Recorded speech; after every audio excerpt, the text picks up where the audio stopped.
இலங்கை நாடு முழுவதும் தற்பொழுது டெங்கு நோய் தாக்கம் அதிகமாக காணப்படுவதாலும் குறிப்பாக 15 பிராந்திய சுகாதார பணிப்பாளர் பிரிவுக்குட்பட்ட 15 பிரிவுகள் டெங்கு நோயாளர்கள் அதிக அளவு கூடிய அளவு அதிக எண்ணிக்கையில் பதிவாகப்பட்டு கொண்டிருக்கின்ற காரணமும் மற்றது அதில் மட்டக்களப்பு பிராந்தியத்தில் குறிப்பாக மட்டக்களப்பு சுகாதார அதிகாரி பிரிவு சிவப்பு வலயமாக டெங்குக்கு அடையாளப்படுத்தப்பட்டுள்ளது. இதைத் தொடர்ந்து சுகாதார அணியினர் பிராந்திய சுகாதார பணிப்பாளரின் வழிகாட்டலுக்கு அமைவாக பிராந்திய சுகாதார சேவை பணிமனை மற்றும் சுகாதார வைத்திய அதிகாரி அலுவலகம், முப்படையினர், டிஎஸ் ஆஃபீஸ், ஜிஏ கலைஞரான குழுவினர் மற்றும் ஜிஎஸ் கிராம அமைப்புகள், போலீசார் படையினர் அனைவரும் ஒத்துழைத்து இந்த டெங்கு கள நடவடிக்கைகளை நாங்கள் முன்னெடுத்து கொண்டிருக்கின்றோம். தொடர்ந்து கடந்த 3 மாதங்களாக எங்களுக்கு டெங்கு நோயாளர்கள் பதிவாக எண்ணிக்கை அதிகரித்து கொண்டு காணப்படுவதாக உள்ளது.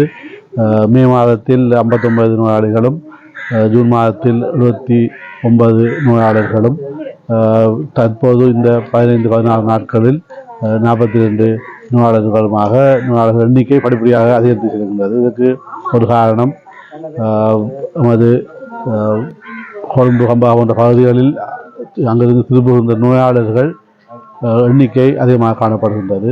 நாங்கள் அதை தொடர்ந்து அவர்களை கண்காணித்து அதற்கு தேவையான தடுப்பு நடவடிக்கைகளை உடனடியாக மேற்கொண்டு வருவதால் ஓரளவு நோயாளர் எண்ணிக்கையை கட்டுப்படுத்தக்கூடியமாக இருக்கின்றது. இருந்தாலும் நமக்கு பொதுமக்களிடையே கிடைக்கின்ற ஒத்துழைப்பு மிகவும் குறைவாக காணப்படுகின்றது. நாங்கள் எவ்வளவோ தரம் இந்த ஆலயங்கள், மத வழிபாடு தலங்கள், பொது இடங்களை இந்த விழிப்புணர்வு நடவடிக்கைகளை ஒலிபரப்பின் மூலம் மேற்கொள்ளுமாறு கேட்டும் அவர்கள் தொடர்ச்சியாக செய்வது மிகவும் குறைவாக காணப்படுவதும் மனவருத்தம் தருவதுமாக அமைகின்றது. பொதுமக்கள் மத்தியிலும் நாங்கள் எவ்வளவு விழிப்புணர்வை ஏற்படுத்தியும் அவர்கள் இது சுற்றுச்சூழலை இந்த குடம்பிகள் பெருகுவதை தடுப்பதில் மிகவும் அக்கறையற்றவர்களாக காணப்படுகின்றார்கள். ஆகவே இந்த டெங்கு நோயை கட்டுப்படுத்துவதில் பிரதான பங்கு மக்கள் கையில் இறங்கியிருக்கின்றது. அவர்கள் ஒத்துழைப்பு கிடைத்தால் மட்டுமே நமது பகுதியை பாரிய நோயாளர்கள் அல்லது இறப்புகள் ஏற்படுவதை நாங்கள் முற்றுமுழுதாக தடுக்க முடியும் என்பதை உணர்ந்து அனைவரும் இந்த சந்தர்ப்பத்தில் இந்த டெங்கு கள நடவடிக்கைகளை கட்டுப்படுத்தும் நடவடிக்கைகளை முன்னெடுக்க வேண்டும் என்பதை அன்பாக கேட்டுக்கொள்கின்றேன். மற்றது இந்த பொது இடங்கள், பாடசாலைகள், வழிபாட்டு தலங்கள், அலுவலகங்கள் என்பவையும் இந்த டெங்கு குடம்பிகள் கூடுதலாக காணப்படுகின்ற இடமாக காணப்படுகின்றது. ஆகவே இந்த நிறுவனங்களும் இந்த நிறுவன தலைவர்களும் இதை உணர்ந்து ஒரு குறிப்பிட்ட நாளில் ஒரு அரை மணித்தியாலும் 1 மணித்தியாலும் இந்த அவங்களுடைய பகுதிகளை தாங்களே சுத்தப்படுத்தி இந்த நுழம்பு பெருக்கத்தை கட்டுப்படுத்துவதற்கு ஒத்துழைப்பை தர வேண்டும் என்று அன்பாக கேட்டுக்கொள்கின்றேன்.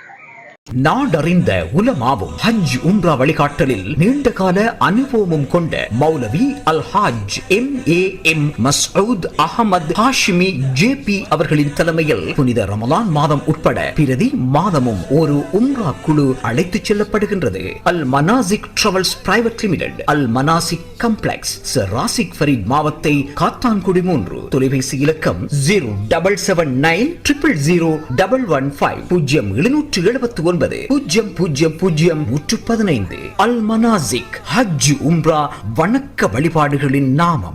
நம்பகமான செய்திகளை உடனுக்குடன் தெரிந்து கொள்ள ஸ்பாட் நியூஸ் 24 முகநூல் பக்கத்தை பார்வையிடுங்கள்.